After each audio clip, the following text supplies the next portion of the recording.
एक समय की बात है, राजा विक्रमादित्य अपने प्रजाजनों के विवेक की परीक्षा लेने की सोच रहे थे। काफी विचार विमर्श के बाद उन्होंने दरबार में घोषणा की, कल राजमहल का द्वार सभी प्रजा के लिए खोल दिया जाएगा।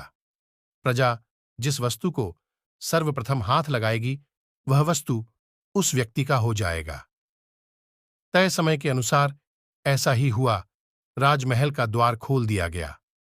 प्री प्रजा दौड़ी दौड़ी महल के भीतर प्रवेश कर गई और अपने मनपसंद की वस्तु को ढूंढकर छूने लगी और वह सामान्य अपने नाम कर लिया।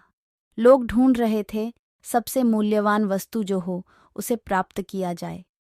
राजा विक्रमादित्य इन सभी प्रसंग को देखकर मुस्कुरा रहे थे।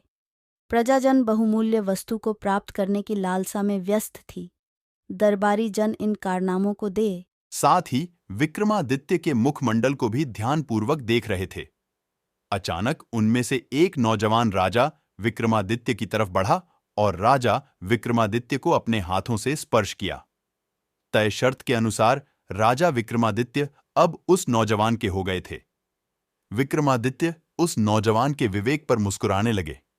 जब विक्रमादित्य स्वयं उस नौजवान की हो गए तो उनकी दरबार में कुलगुरु ने इस प्रसंग पर विस्तार से प्रकाश डाला और बताया, जिस प्रकार नौजवान ने विक्रमादित्य को स्पर्श कर उनकी सारी संपत्ति को एक क्षण में अपने पक्ष में कर लिया, ठीक उसी प्रकार भगवान रोज अवसर देते हैं, किंतु हम बहुमूल्य वस्तुओं के पीछे दौड़ भाग करते हैं, जबकि ईश्वर की प्राप्ति करके हम उन सभी मूल्यवान वस्तुओं को प्राप्त कर संतुष्टि मोक्ष को प्राप्त कर सकते हैं।